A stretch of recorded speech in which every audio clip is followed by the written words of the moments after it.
ইরানের মরণ কামড়ে শুধু ইসরায়েল আর আমেরিকা জ্বলবে না, পুরা বিশ্ব জ্বলবে এবং জ্বলা শুরু হয়েছে। ইরান শুধু ইসরায়েল আর আমেরিকার ওই মার্কিন ঘাঁটিতে হামলা করতেছে তাই নয়, এই পর্যন্ত ইরান মোটামুটি ৬-৭টা দেশে হামলা করেছে।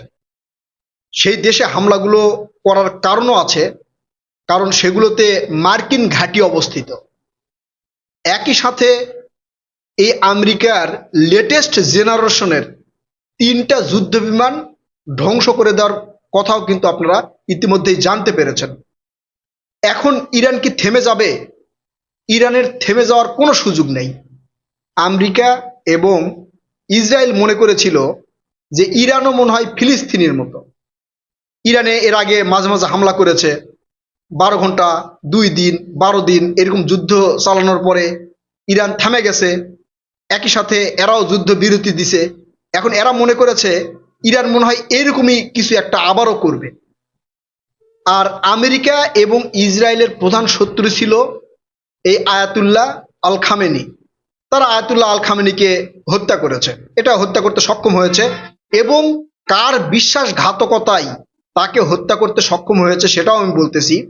তারা শুধু খামেনিকেই হত্যা করেছে তা কিন্তু নয়, তারা খামেনির জামাতা, খামেনির মেয়ে, নাতনি এদেরকে হত্যা করেছে। একই সাথে আইআরজিসির সেনাপ্রধানকেও হত্যা করেছে। শীর্ষ নেতৃত্ব সেনাপ্রধান ছিল যারা, তাদেরকে হত্যা করেছে। এখন অনেকে প্রশ্ন তুলতেছে যে এই খামেনির সাথে তার আত্মীয় স্বজন পরিচিত ব্যক্তিরাও যদি দেখা করতে যেত, তাহলে তাদেরকে চোখ বেঁধে নিয়ে তার সাথে গিয়ে দেখা করানো হতো এবং তার লোকেশন কেউ জানতো না। আমেরিকা এবং ইসরায়েল তার লোকেশন কিভাবে জানলো? ২৮ তারিখ ভোর রাতে হামলা করার পরিকল্পনা ছিল আমেরিকার এবং ইসরায়েলের। সেই জায়গায় তারা ৯টা থেকে ১০টার দিকে হামলা করেছে এবং সেই সময় তারা এই খামেনির লোকেশন সিলেক্ট করেছে যে কোন সময় সে কোথায় যাবে, কখন তিনি মিটিংয়ে বসবে, সেই সময়টা তাকে কে জানিয়ে দিয়েছে, মানে ইসরায়েল এবং আমেরিকাকে কে জানিয়ে দিয়েছে। এটার বৃহৎ একটা রহস্য আছে, সেই রহস্য আপনাদেরকে বলছি। ইরান এই পর্যন্ত কুয়েতে, বাহরাইনে, কাতারে, সৌদি আরবের এই যে তেলের যেই মানে কারখানা আছে সেখানে পর্যন্ত হামলা করেছে। এখন এই তেলের কারখানায় হামলা করার কারণে আগুন জ্বলতেছে, তেল বন্ধ হয়ে যাবে, বিশ্বের বাজারে তেলের দাম দাউ দাউ করে বৃদ্ধি পাবে। একই সাথে এই যে আমরা যে হরমুজ প্রণালীর একটা নাম শুনি, যে নদী, সেই সাগর দিয়ে তেল বিভিন্ন দেশ থেকে বিভিন্ন দেশে যায়, এইটা পুরোপুরি ইরানের আয়ত্তে আছে। ইরান যদি এটা বন্ধ করে দেয়, ইরান যদি এখানে হামলা চালানো শুরু করে, তাহলে আন্তর্জাতিক বিশ্বের বিভিন্ন দেশের তেল যাওয়া একদম বন্ধ হয়ে যাবে, হাহাকার শুরু হয়ে যাবে। ইতিমধ্যে মোটামুটি বন্দর পথে অনেক তেলের ট্যাঙ্কারে হামলা শুরু হয়ে গেছে। এখন ইরান চুপ থাকার কোনো সুযোগ আছে? ইরানের চুপ থাকার কোনো সুযোগ নেই। ইরানের যা হারানোর ইরান কিন্তু হারিয়ে ফেলেছে। এবং আমেরিকা, ইসরায়েল মনে করেছিল যে ইরানের যে লোকজন বা ইরানের যে জনগণ, এরা আয়াতুল্লাহ আল খামেনিকে দেখতে পারে না। অর্থাৎ খামেনি মারা যাওয়ার সাথে সাথেই এই দেশের জনগণগুলো তাদের পক্ষে কথা বলবে। আসলে যেটা চেয়েছিল সেটা কিন্তু হয় নাই। ইরানের লক্ষ লক্ষ জনগণ রাস্তায় নেমে আসছে এবং ইরানের মেয়েরা বোরকা পরে রাস্তায় নেমে এসেছে। যেখানে মনে করা হতো যে ইরানের এই শাসন ব্যবস্থা নারীদেরকে বন্দি করে রেখেছে, বোরকা পরতে বাধ্য করেছে, সেই জায়গায় দেখা গেল কি ইরানের নারীরা বোরকা পরে রাস্তায় নামছে। অর্থাৎ এই পশ্চিমা বিশ্ব নারীদেরকে নিয়ে যেটা কল্পনা করে, এটা কল্পনার বাহিরে।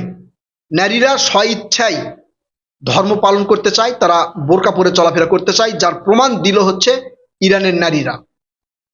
এরা বলে ইরানের নারীদেরকে হেনস্থা করা হচ্ছে, ইরানের নারীদেরকে ধর্মীয় পোশাকের আড়ালে নির্যাতন করা হচ্ছে। আসলে বাস্তবতা কিন্তু সেটা নয়। কয়েকজন কুক্ষিগত নারী প্রত্যেকটা দেশে আছে, তারা চলাফেরা করতে চায় সবকিছু খুলে মেলে, কয়েকজন। আর এই কয়েকজনকে মিডিয়া ফ্লাশ করে, যার কারণে মনে হয় সেখানে নারী হেনস্থা করা হচ্ছে, নারীদের নির্যাতন করা হচ্ছে। কিন্তু সিংহভাগ নারীরাই ধর্ম বিশ্বাসী।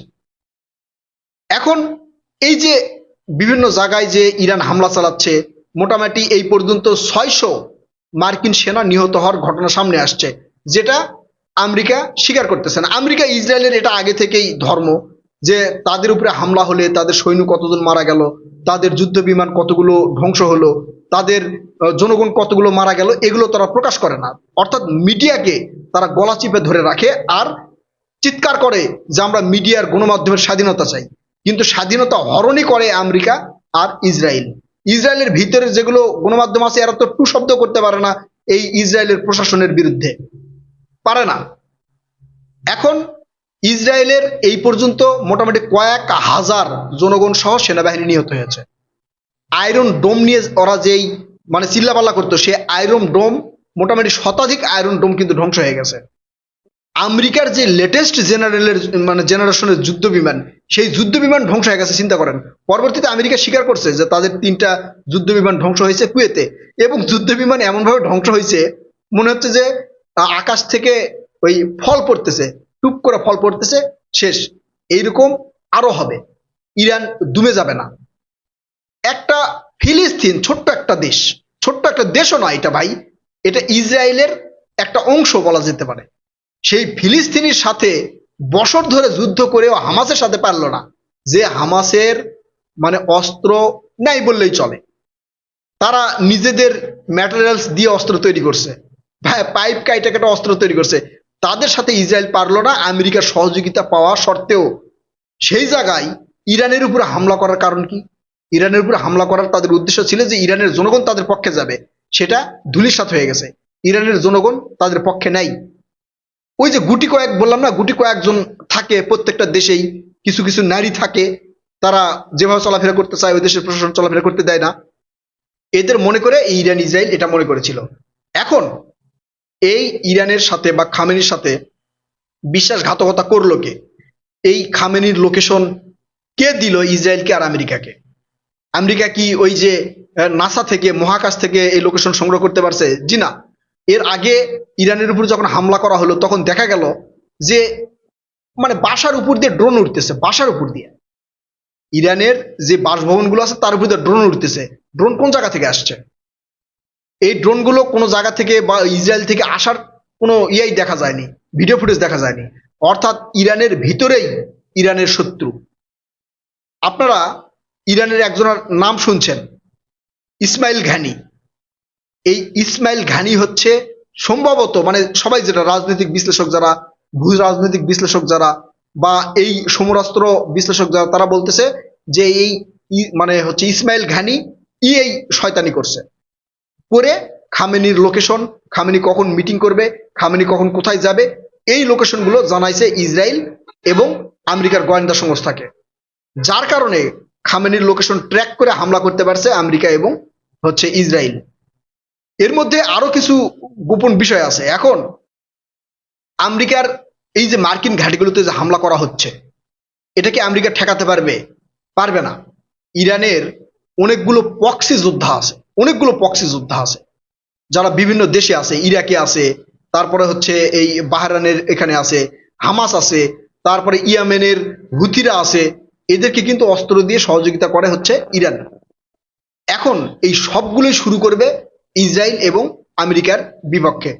ইসরায়েল মানে হামাস যদি এখন শুরু করে, হামাসের একটা সুযোগ, হামাস যদি এখন শুরু করে তাহলে ইসরায়েল আর ইসরায়েল থাকবে না, থাকবে না। কারণ হামাসের যোদ্ধারা যে পরিমাণ সাহসী আর যে পরিমাণ কৌশল তাদের ভিতরে, তারা যদি শুরু করে তাহলে ইসরায়েল থাকবে না। এটা শুরু করবে কিনা দেখার অপেক্ষা। তবে বিভিন্ন মাধ্যমে যেটা জানা যাচ্ছে সেটা হচ্ছে যে কোনো মুহূর্তে হামাস এই ইসরায়েলের উপর হামলা শুরু করবে। আর ইরান কোনোভাবে আর থামবে না।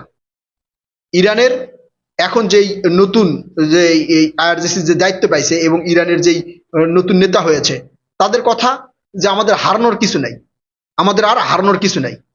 এই যুদ্ধ দীর্ঘদিন থেকে চলবে, মানে দীর্ঘদিন ধরে চলবে। কেন দীর্ঘদিন ধরে চলবে? দেখেন, আপনার ইসরায়েল এই ফিলিস্তিনের সাথেই কতদিন যুদ্ধ করলো? পারছে কিছু? উপর থেকে মারতে মারতে মারতে মারতে মানে ঝালাফালা করে দিল, তারপরে কি পারছে? পারে নাই। সেই জায়গায় ইরানের সাথে যুদ্ধ, এই যুদ্ধ লং টাইম চলবে, লং টাইম চলবে। এমনকি ইসরায়েল শেষ না হওয়া পর্যন্ত এই যুদ্ধ চলতেই থাকবে। এখন ভবিষ্যতে যদি কোনো পরাশক্তি আবার এর মধ্যে ঘুতাঘুতি করতে পারে, ঘুতাঘুতি করে, তাহলে হয়তো এর মোড়টা ঘুরে যেতে পারে, আলোচনায় আসতে পারে, বসতে পারে। তাছাড়া ইসরায়েলের সর্বশেষ না দেখা পর্যন্ত থামবে না, কারণ ইসরায়েল হচ্ছে এই ইরানের জন্মগত শত্রু। এটা থামবে না এবং এটা চলতে থাকবে। আর এই যে মরণ কামড় দেওয়া শুরু হয়েছে ইরানের, এই কামড়ে পুরো বিশ্ব জ্বলতে থাকবে। পুরো বিশ্বের তেলের দাম বাড়বে, গ্যাসের দাম বাড়বে, বাড়তে থাকবে। আর এটাই চাই হচ্ছে এই আমেরিকা, এই মাদারবোর্ড। এই মাদারবোর্ডের কারণে এখন পুরো বিশ্বের এই জ্বালানি তেলের সমস্যা হবে, গ্যাসের সমস্যা হবে, দ্রব্যমূল্যের দাম বৃদ্ধি পাবে। প্রিয় দর্শক, এই আমেরিকা এবং হচ্ছে ইসরায়েল যতদিন পর্যন্ত তাদের মুরলগিরি বন্ধ না হবে ততদিন পর্যন্ত মানুষ জ্বলতেই থাকবে। আমরা আল্লাহ তাআলার কাছে দোয়া করি, আমরা ইরানের ধর্মপ্রাণ মুসলমানদের পক্ষে আমরা দোয়া করি, আল্লাহ তাআলা যেন এই জালেমদের, এই আমেরিকা এবং এই ইসরায়েল এই জালেমদের ধ্বংস করুক। এখন এদের ধ্বংস সন্নিকটে আসবে ইনশাল্লাহ, আল্লাহর আরশ থেকে আসবে। কারণ জালিমের জালিমত্ব বেশি দিন থাকে না। আল্লাহ তাআলা এটা সহ্য করে না, এটা সহ্য করে না। অনেকেই বলছেন যে এটা কিয়ামতের আলামত হতে পারে। এখন কিয়ামতের আলামত হিসাবে যদি হয় তাহলে সেটা হয়তো আল্লাহ তাআলার ইচ্ছা কি হবে, না হলে এইবার ইসরায়েল টিকতে পারবে না। এটা লং টাইম যুদ্ধ চলবে। প্রিয় দর্শক, আপনারা কি মনে করছেন? আপনারা আপনাদের মূল্যবান মতামত কমেন্ট করে জানাবেন। কথা হবে নতুন কোনো ভিডিওতে ইনশাল্লাহ। ততক্ষণ পর্যন্ত ভালো থাকবেন। আল্লাহ হাফেজ।